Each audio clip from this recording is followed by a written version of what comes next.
Good evening. Welcome to Have I Got News for You? I'm David Mitchell. In the news this week, at an England training camp, there's relief after one player makes a full recovery from his groin injury.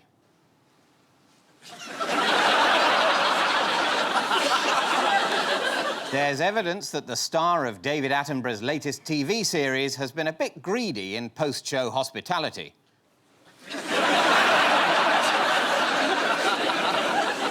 And in Leeds, doctors unveil a new device to help people keep their drinking down to the recommended number of weekly units.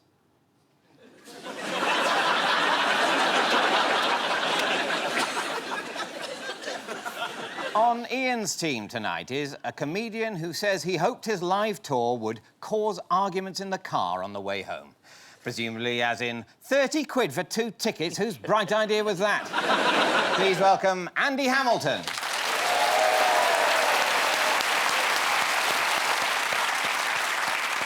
And with Paul tonight is a writer, comedian and theatre lover who says she's seen Hamilton 4 times. 5 now. Please welcome Deborah Francis White.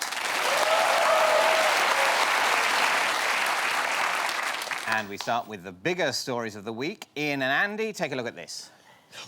What will it be? It's the former Prime Minister. She's resigned. That's the new Prime Minister as of now. Oh, God, that's all of us. We've got a deal. We've got a deal. And it's extraordinary. No one likes it, which is exactly right. It's fair, isn't it? Yeah. Half the country don't like it for one reason, half the country don't like it for the other reason. So that's what you voted for, so there we are.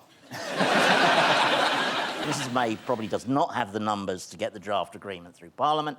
The Brexiteers probably don't have the numbers to topple Mrs May. The Labour don't have the numbers to force an election. Maybe they don't even have the numbers to get the deal through. Ask Diane Abbott, she's got the numbers. And so we're trapped. It's just going to go on like this. It'll only end when everyone involved dies. Last week, particularly, was dominated by a very complex sequence of events at Westminster, which is probably best summed up by this BBC sign language interpreter. You're in the chamber now from MPs on all sides, in all parties, both pro and anti-Brexit, over her agreement. It was, more than an hour before...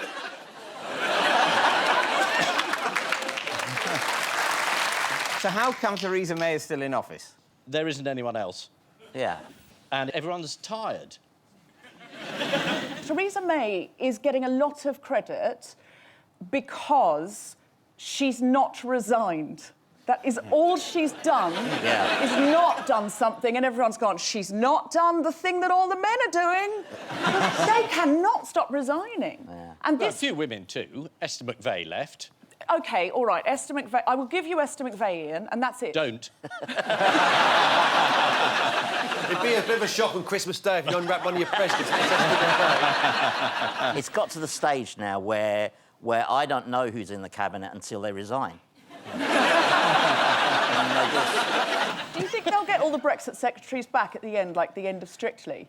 And you'll go, I've forgotten David Davis was in this series. Yeah. Oh, that's nice. Yeah.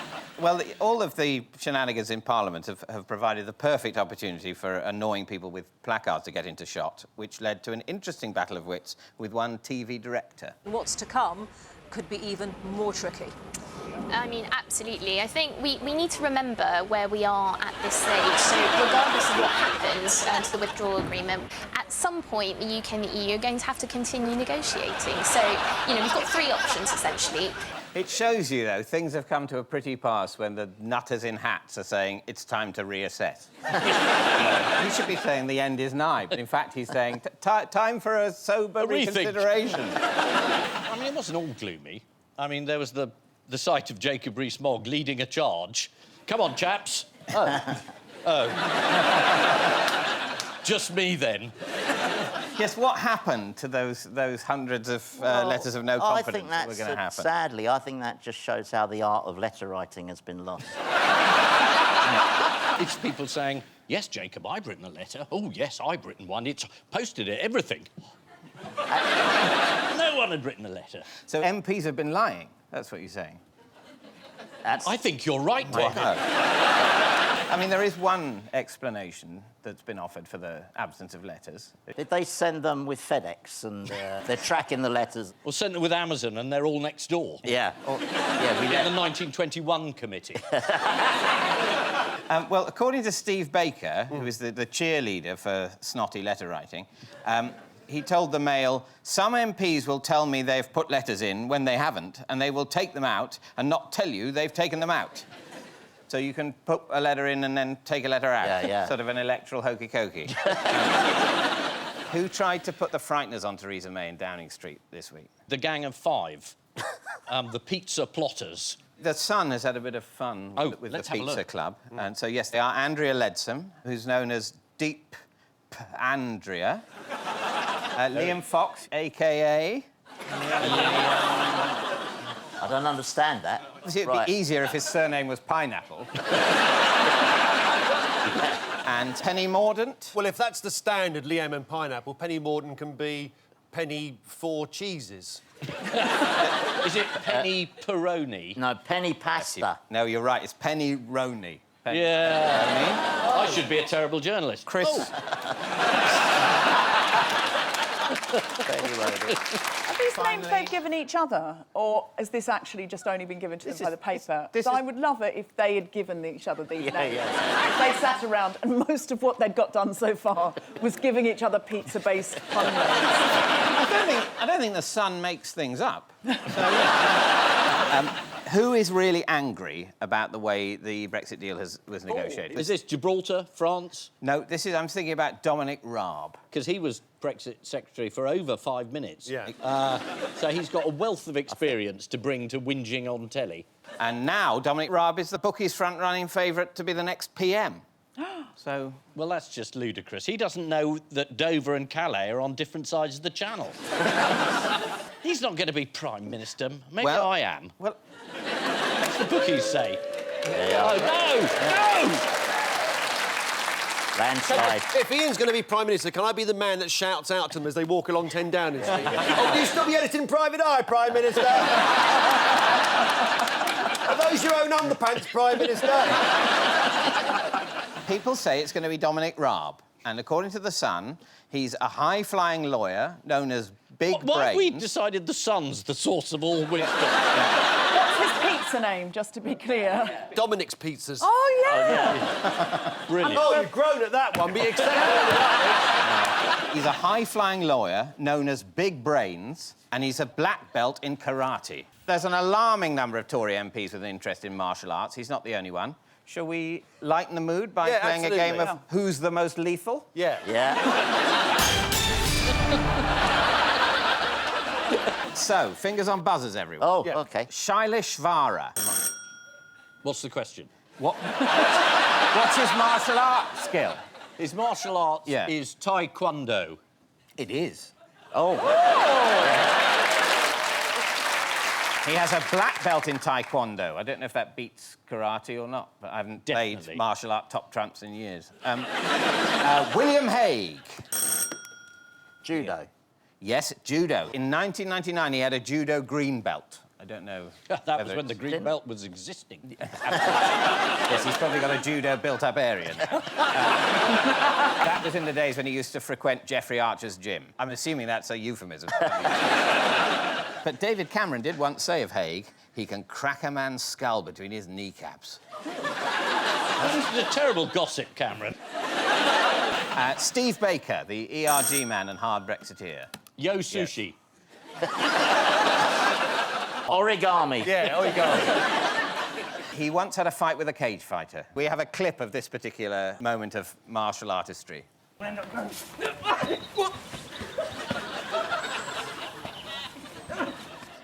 I saw this. I shouldn't have kept walking past, should I?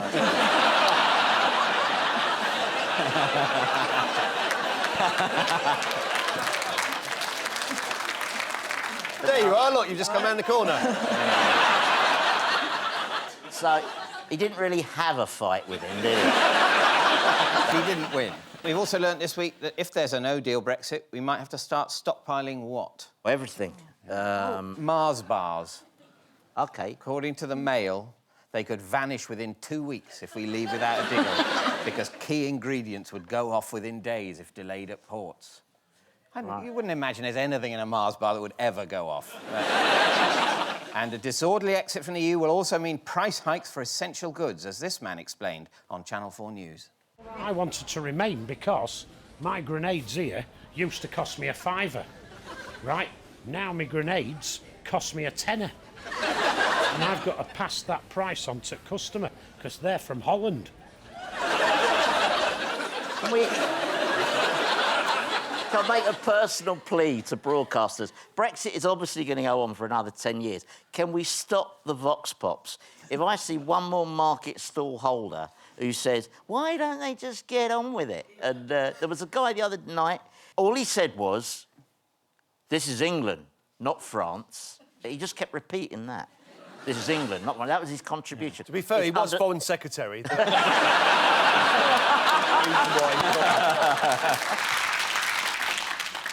This is Brexit and the failed coup against the PM. Theresa May revealed that after her 5-hour gruelling cabinet debate, she and Philip relaxed with beans on toast, and that she had opened the tin. Oh, no, breaking into the stockpile of canned goods already, and we haven't even left yet. A spokesman close to Michael Gove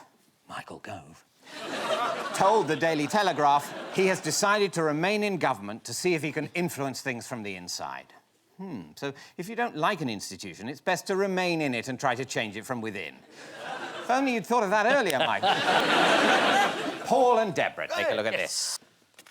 On the air, OK, this is a man in Stevenage who is, that's him, he's been broadcasting from his garden shed to his wife back in the house for 40 years. Every night he goes into the garden shed, he plays a record for his wife. He's now been offered a job on Stevenage radio because he deserved it after 40 years of playing records to his wife.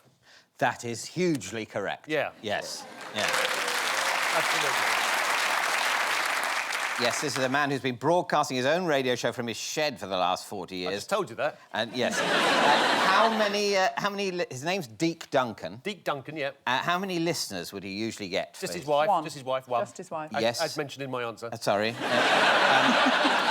Yes, according to the Times, Mr. Duncan's first wife, Theresa, was his only regular listener. Oh. And how did the local radio station who've offered him his own slot hear of his story? They went viral.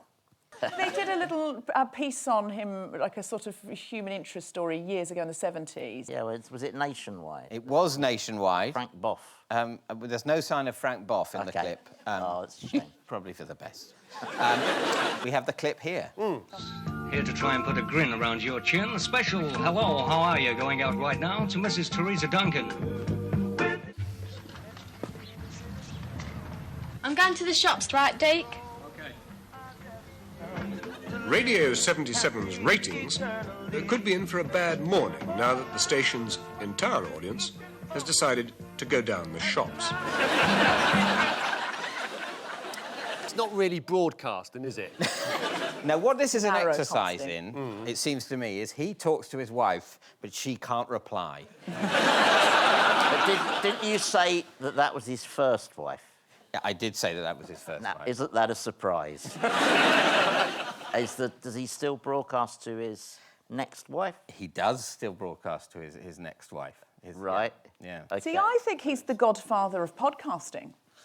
I mean, this is, to be honest with you, my whole career is podcasting, and I feel very much akin to this man. He has 40 years' experience, and Stevenage Radio have offered him a trial hour, and that's very much like being a woman on a panel show. You do 400 hours of podcasting, and then they say, you can have 1 hour. This is my Stevenage. And I'm delighted. He once got in trouble with the law. Do you know about that? Too noisy. It was. Yeah. It was too noisy. What else could it be? Yes, according to the Mail, on one occasion the police turned up after neighbours complained about the noise, but Deke turned the situation to his advantage by interviewing them for the radio. This reminds me of the story that was about 10 years ago now. This couple had bought a new house and her husband was out in the back garden and he was a keen bird watcher and he sort of heard this owl and he heard this hooting owl, so he sort of hooted back. And this owl hooted back and he hooted back. And this went on for several months. And when they got talking to the next-door neighbours, the wife said, My husband's got a rather unusual hobby. He said, what's that? Well, he's out in the back garden making a noise like an owl. My husband does that as well, and actually they've been talking to each other. But is Deke Duncan excited about realising his dream? Must be, yeah, absolutely. He said he wished it had happened when he was in his 20s, though, and he's a bit sad that it's happened when he's so old. Yes, he told the Telegraph, I just wish they could have done this when I was 29. He also admitted he was slightly apprehensive about his 1-hour radio slot, saying, I don't know how I'm going to fill it. And who's been causing some controversy on the airways in Australia this week? This is the Australian Prime Minister Scott Morrison, who's got into trouble over lewd comments he made about Pamela Anderson on the radio. He said something like, ooh, I'd deliver her a message. If you know what I mean. I'd go in the shed for 40 years and talk exclusively to her. It was some kind of nudge, nudge, wink, wink, wasn't it? It was. I'd make her name into a bad pizza pun. Yeah. Ham, pizza, Pam and pineapple. Pam and pineapple, la Anderson. In fact, let's make it clearer. Ham, mushroom and pineapple, la Anderson. I'm feeling nostalgic for the Brexit question.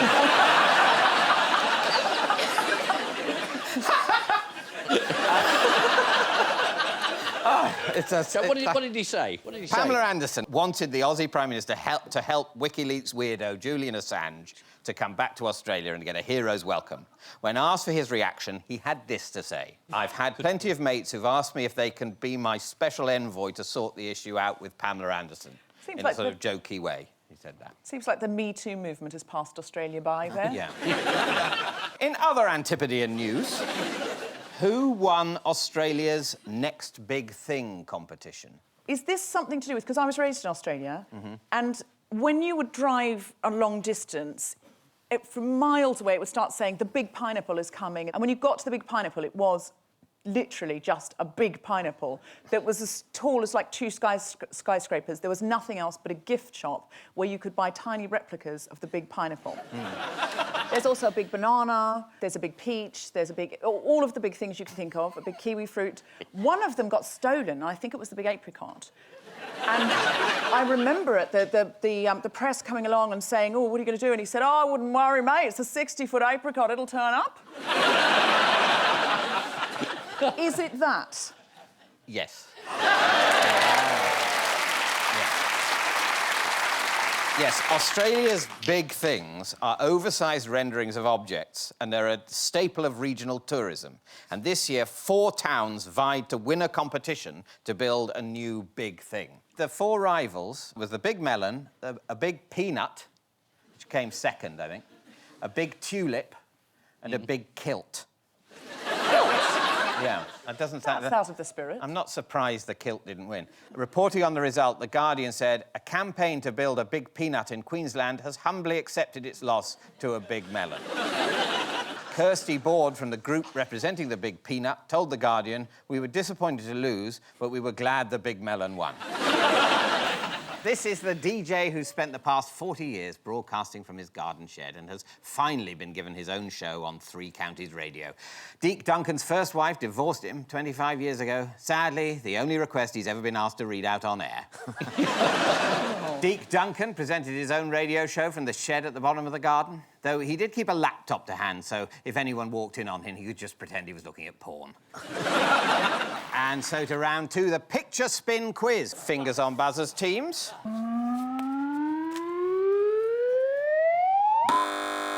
There was a darts match recently where 2 men were playing against each other and each one accused the other one of farting to put the other one off during the important part of actually concentrating on throwing the dart.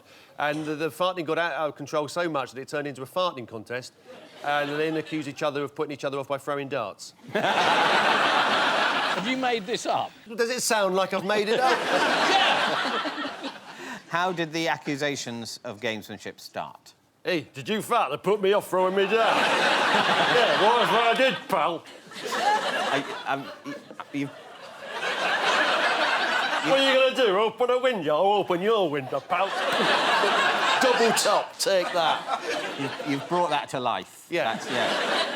It was one of the players, who was a Dutchman. Oh, right, yeah. Wesley Harms. Yes. Claimed that his opponent, the Scottish two-time world champion Gary Anderson, had been farting on stage to put him off his game. He told Dutch TV, "It'll take me 2 nights to lose this smell from my nose." And how did Gary respond? I read this story and I was so disheartened by it. I'm quite phobic when it comes to this kind of thing. I think it's horrible, and I think men everywhere should take a good hard look at themselves. Men have been in charge of everything for as long as we can remember, and when are they going to have a crisis of confidence? They've been in charge of politics, the environment, and darts, and it's all awful. Well, I would say... I think of those 3, darts is going all right. David, have you not heard this story? Yeah, they almost came to blows, and it was really... Well, they did, but clearly they're just putting him off. How did Gary respond to the accusation? Do we know? Yeah, if you're not tough enough to eat, you shouldn't have done it in the first place. Yeah. Did he drop his trousers to prove that he had not farted? No, well, not quite. But Not quite? No. He dropped his underpants. Yeah, he admitted there'd been a bad smell, but pinned the blame on Wesley himself, saying, "Every time I walked past, there was a waft of rotten eggs, so that's why I was thinking it was him." He added, "If the boy thinks I farted, he's 1,010% wrong." Don't you mean to be good at maths when you're playing darts? Yeah. And how did he offer to prove his innocence? By dropping his trousers and... No. No? He told the reporter, "You can put your finger up my arse, there'll be no smell."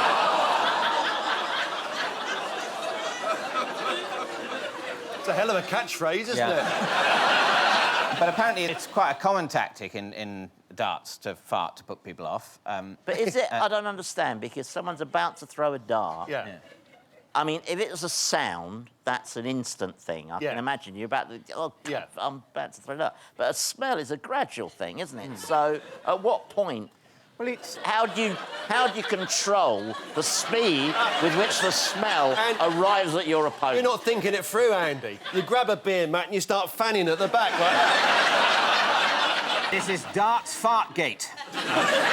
According to The Guardian, Gary Anderson said, "It was bad, it was a stink, it was eggs, rotten eggs, but not from me. Every time I walked past, there was a waft of rotten eggs. It definitely wasn't me." After which The Guardian Online made its customary request for financial support from readers so that we can continue pursuing difficult stories in the challenging times we're living through when factual reporting has never been more critical. Otherwise... The fact you quote The Sun to deal with Brexit, and when it's darts, it's a slew from The Guardian. In his post-match interview, Gary Anderson denied he had farted, saying, "If I fart on stage, I shit myself. You know that because I told you in a documentary." And how could anyone forget that BAFTA-winning episode of Panorama? Fingers on buzzers, teams.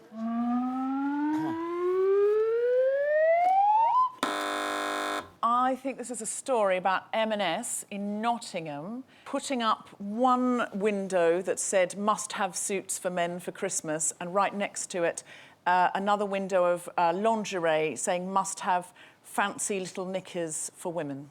That's absolutely right. Yeah, Marks & Spencer was accused of sexism over the way it's advertising underwear in its Nottingham store. A window display had this advert for men, which says, "Must have outfits to impress." Next to this outfit for women, "Must have fancy little knickers." Why might M&S feel aggrieved about this attack? Well, they said that there was some ladies' dresses around the corner that were also must-haves, Yes. but there was not a display of Y-fronts. I don't want to see a naked man, really. I find the display that they've got equally sexy, to be honest with you. I actually had to once watch porn for a challenge for my podcast, The Guilty Feminist, because I've never watched porn, really. And I discovered all porn was awful, but I put into Pornhub men in well-cut suits. And it was wonderful what came up. It was gay porn, and it was just man-on-man action, beautifully lit, lovely mise-en-scène, some beautiful tailoring. Yeah. And it was. I would highly recommend it. My idea of desirable is I'd like to see a man in jeans and a t-shirt just slip it off to reveal a three-piece suit. So if men looked like they were wearing a suit when naked, that would be a higher form of evolution. If we could evolve to have natural For me, suits. yes. I don't want to speak for all women. What if a man got naked but then painted a suit? Would that be arousing? I've told you, Andy, before, in the dressing room. Yeah. No.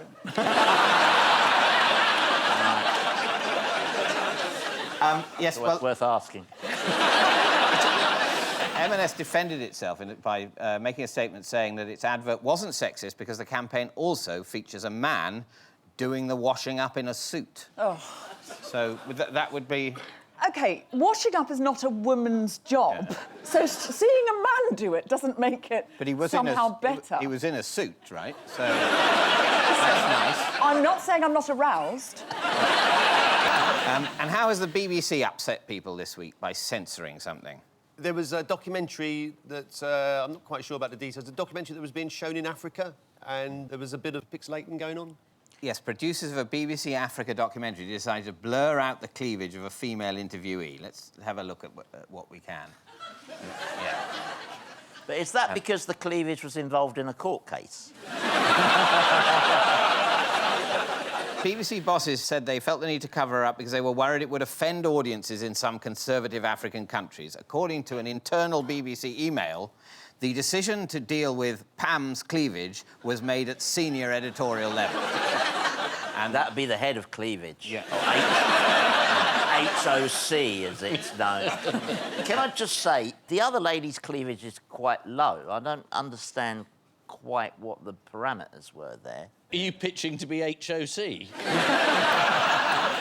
They're basically saying the large ones, oh, too distracting, but the small ones are fine. And I'm a feminist, but there is a small part of me hoping now that the BBC are pixelating my breasts because they're the distracting sort.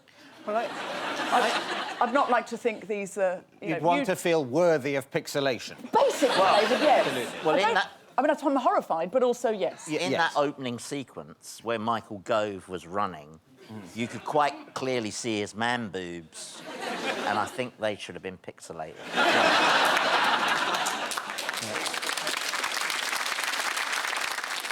And finally, what's appeared on a bench in East London that's been causing offence this week? Oh, it's Jeremy Corbyn. Is it a plaque for Saddam Hussein that said in loving memory? Yes, it's this memorial plaque. But it's a different one, isn't it? I don't know. Local resident Victoria Richards said people have been very angry and upset, while BBC News revealed that some came to the conclusion that there must have been another person called Saddam Hussein who was born and died on the same dates as the dictator and lived locally in Wanstead. But anyway, it was later removed by the council with some help from the Americans and a massive drone strike. Time now for the odd one out round. It's just one between you this week. Damien Hirst, Icelandic President Gudni Johansson, CNN's Jim Acosta, and referee David McNamara. Well, Jim Acosta lost his hard pass to the White House for asking a question. Damien Hirst made a large statue of ovaries. Did Damien Hirst get into trouble for this statue of ovaries? Yes, they weren't pleased about it. I don't know if it's been thrown out.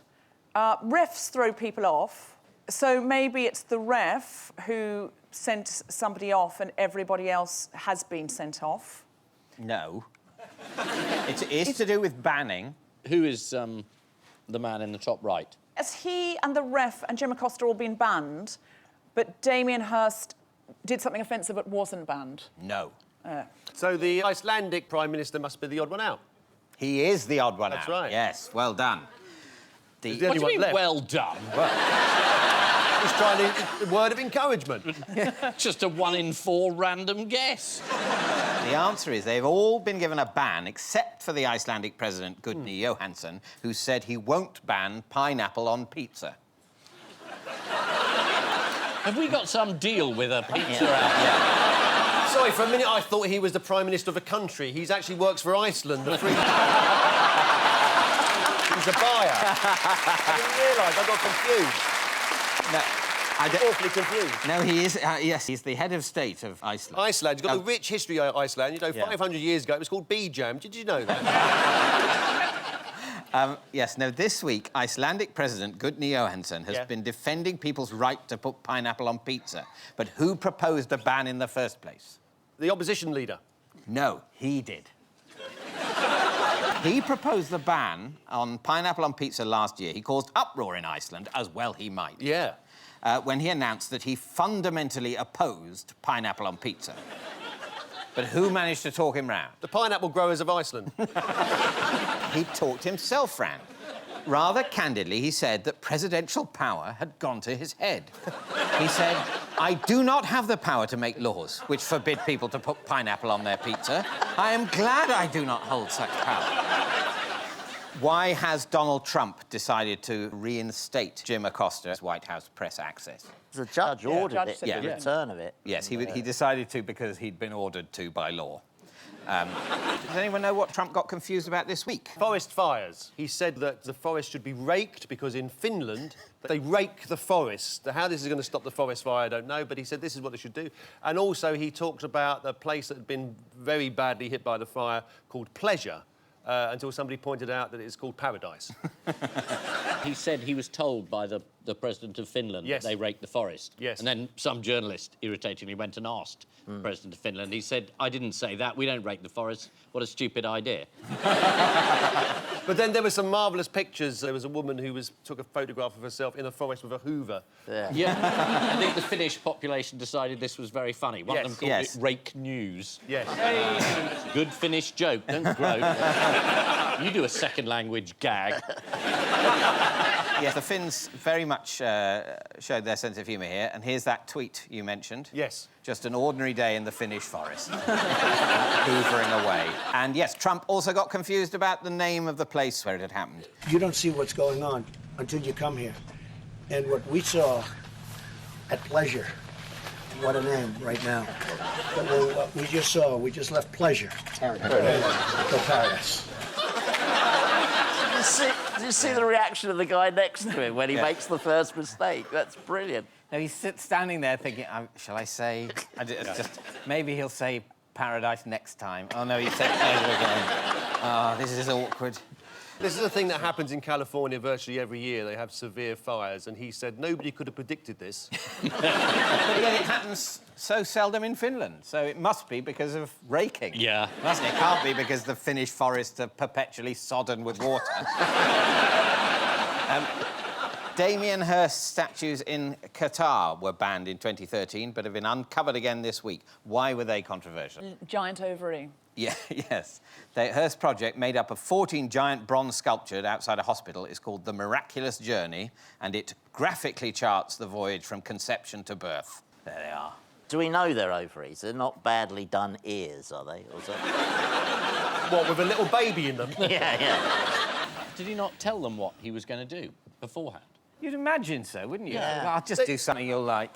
They might have got an inkling when they put the first one up. Yeah. We've got another 20 of these in the lorry, mate. And referee David McNamara was banned by the FA for what? He forgot his coin, so he made... I don't see what all the fuss is about. He didn't have his coin, so he said, all right, we'll do scissors, paper, rock.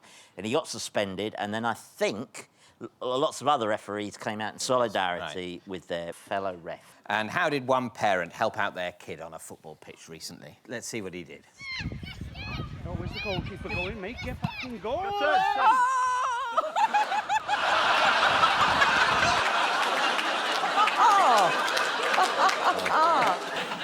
And who tried to get around a ban in Russia this week? Specifically, a group of pedestrians in Vladivostok who tried to take a shortcut into the city centre via a vehicle-only bridge. Let's have a look at what they did.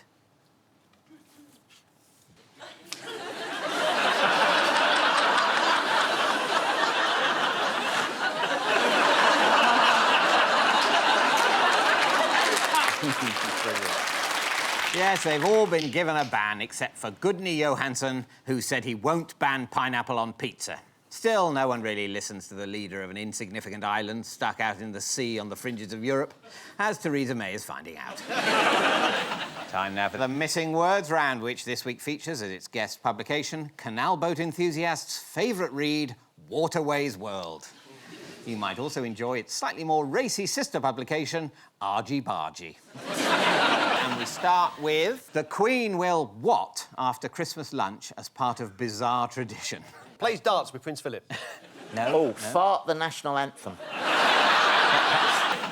The Queen will weigh Meghan Markle after Christmas lunch as part of bizarre tradition.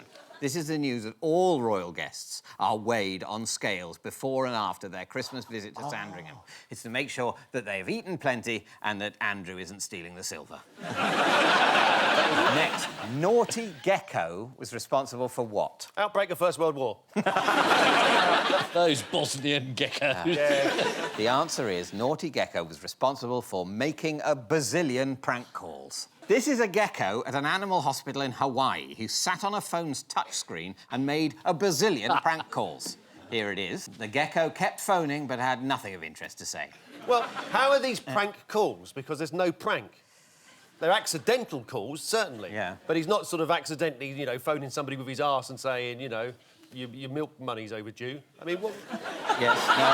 Or you've won the pools or something. Yeah. Well, I think you'll have to take this up with the Gecko section of The Guardian. I will. Who do I write to? Head of Gecko News. Dear Head of Gecko News. Yeah. Do you think we are idiots? Yeah. Yours sincerely, find out who. Yeah. They should have gone with Naughty Gecko briefly sits on phone. Exactly. But is it even naughty? It's not doing it deliberately, is it? Yeah, that's true, but we don't know what... I mean, the whole thing falls apart. To be fair, we don't know what else the gecko's done in its life. But nor do they. Yeah. A series of value judgments. And look at the photograph. The gecko's nowhere near the buttons. You can't make a phone call from up there. It's firstly, that photo has been faked. I think that's not the bazillion calls happening, because it was on a touch screen of a phone, and that's clearly a landline with buttons. Well, I think the BBC should be taken off air. Yeah. Bring back the Potter's Wheel, is what I say. Yes, the gecko kept phoning, but had nothing of interest to say. Something you'll recognise if you've ever listened to TalkSport. Next, Rome bans tourists from what? Saying you can't build Rome in a day. Slaughtering Christians. I think that probably... There is a ban of that. Oh, is there? Yeah. Under EU law. Oh, right. Once we're out of the EU, change. we'll be able to slaughter Christians again. Yeah. Like in the good old days. Saying when in Rome. Taking photographs of old buildings. No. Inventing stories about geckos that don't stand up under the closest scrutiny. No. No. Chucking coins in fountains. Yeah. No, that would be good. I hate it when people do that. Yeah. Why? Because I'm sort of joyless. The answer is Rome bans tourists from dressing up as Roman centurions. Ah, yeah. Because you're taking the work from the locals who from the local guys. come running up to you and pose with you, yeah. They're very nice. They got weapons, haven't they? Although I think they're fake, the weapons. We're certainly not up to date. No. According to The Express, the new rules are partly a response to an incident earlier this year when two Britons were caught on video frolicking naked in a fountain in Rome. Well, once Mary Beard's knocked back a couple of limoncellos, it's all up for grabs. Next, what's found in a canal near Watford? Theresa May's Brexit deal. Boats, water. Atlantis. Yeah. Atlantis. Found in a canal near Watford. All that time wasting, all those years. It was there all the time. It's not quite as people had hoped. The answer is a World War II tank mortar. Oh. This was found by a canal worker who was so excited he immediately jumped 200 feet in the air and disintegrated. Next, Canadian Prime Minister Justin Trudeau keeps what under his shirt? Himself. A three-piece suit. The answer is a buzzer to get rid of unwanted guests. This week, TV presenter Alex Trebek claimed that Justin Trudeau keeps a buzzer under his shirt that he can press to alert his staff when a boring event has run on too long. I've got one of those, but the batteries run out. And finally, men in Essex throw birthday party for what? Chingford. Canal. Romford. No. Men in Essex throw a birthday party for Gecko, who misled them into thinking it was his birthday via a prank call with his arse, where he pretended to be the former UN General Butus Ghali, and he was coming to visit them, and they had a bit of spray put up, and all the bunting was put up, and then they realised it was a prank. I'll check. No. No? The answer is... Yes? Men in Essex throw birthday party for lamppost. This is two men in Essex who are celebrating the anniversary of a broken lamppost which hasn't been fixed for a year. Here they are with the birthday cake, which local residents have asked them to hold there, as the candle is the only source of light on that football. So, the final scores are... Ian and Andy have 5 points, but the winners are Paul and Deborah with 7. Oh, well done. I'll let you down. First bit. Before we go, there's just time for the caption competition. Marks and Spencer's fancy little gas mask range. Dots will never be the same again. And I leave you with news that, as popular resentment of politicians grows, Madame Tussauds unveils its new Kick a Bastard in the Bollocks display. In Scotland, Donald Trump completes another brilliant round on his personally designed golf course. And as an antique clock is installed at Islington Town Hall, there's a surprising familiarity about the little model figure that comes out as the hour strikes. Good night.